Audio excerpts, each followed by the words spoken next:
you, ha? Kuya, Ano alam naman to? mo, hindi halata na parang tumatanda ka dahil ang gwapo-gwapo mo pa rin talaga. Alam mo, everyday, kada dumadating ang araw, mas bumabata ka. Napapansin namin, ha? Oo. Pati mga forma mo. Ano meron dito? Ano to? May silya-silya pa kayo. Yes, kuya, alam mo. Kasi alam naman ng buong bayan ngayon na birthday ni Papi, di ba? Yes. At marami ring nagtatanong kung saan ba talaga nagmula si Papi, kung ano ba yung mga Oo. pinagdaanan niya. Sa nanay ko. Ano ba, kuya? Corny mo naman eh. Pareho lang Ikaw tayo. talaga, hindi. Totoo yan. Kasi ako, bago lang ako dito, di ba? Hindi ko alam kung ano nga ba, Kuya Willie, ang kwento ng buhay mo. Pero mukhang luma ka Di na. ba? Ano, bago lang ako. No? 1 year pa lang ako dito. Kaya naman, Kuya, sabay-sabay natin itong panoorin. Sino siya? Lou, love na love siya ng lahat. Hindi lang dito, kundi sa buong mundo. Pero saan nga ba nagsimula ang lahat? Sa drums.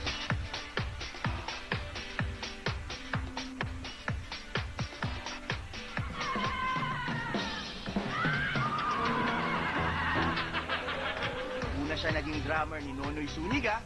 Pagkatapos naging drummer din ni Gary Valenciano and yours truly.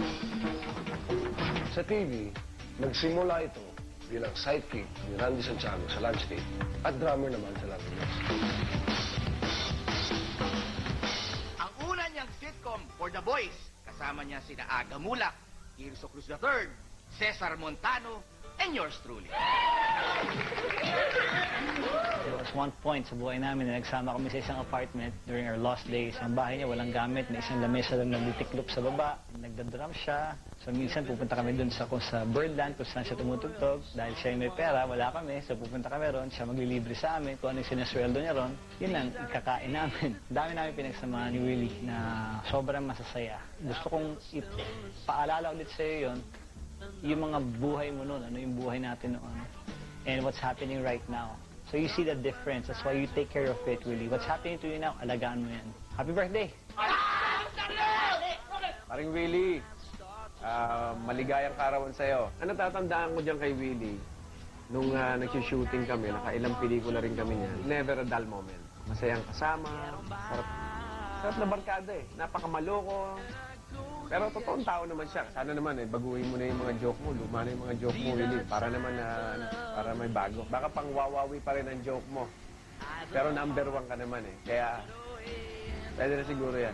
Talaga, pare ko eh. Uy, ang bait mo pare ko yan. Nakakatakit naman pare ko ha. Sa pelikula naman, nakasama niya si Aga Mulak sa Joey Boy Munti. At naging sidekick siya ni na Joey Marquez, Cesar Montano, Eddie Garcia, Johnny Avarientos at Philip Salvador. Ganyan mo ba sasarguhin?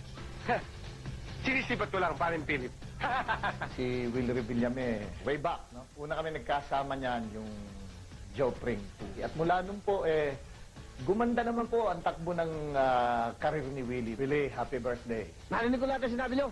Si Willie, kasama ko sa kanyang first, alam ko kung first movie niya nung kami dalawa, yung Bobo Cup, that was mga 25 years ago. At si Willie, basically, natural na komedyante, magaling makisama, at saka magandang kabarkada. I'm very proud para sa mga natama mo ngayon. Happy birthday, Chong.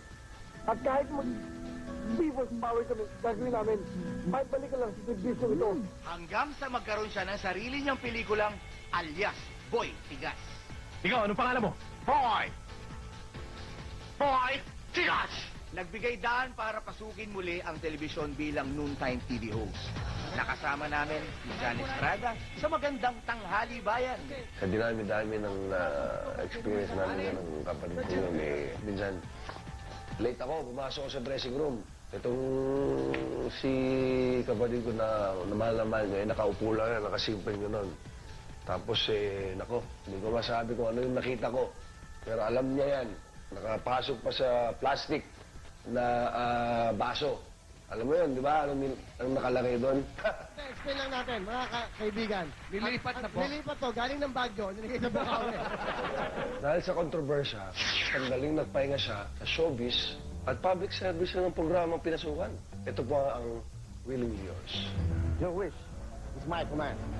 Nagbalik noontime siyang muli para sa masayang tanghali bayan.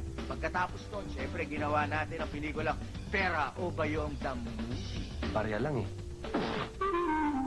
Nagbalik recording din bilang novelty singer at doon nabuo ang kanilang di mapantayang tandem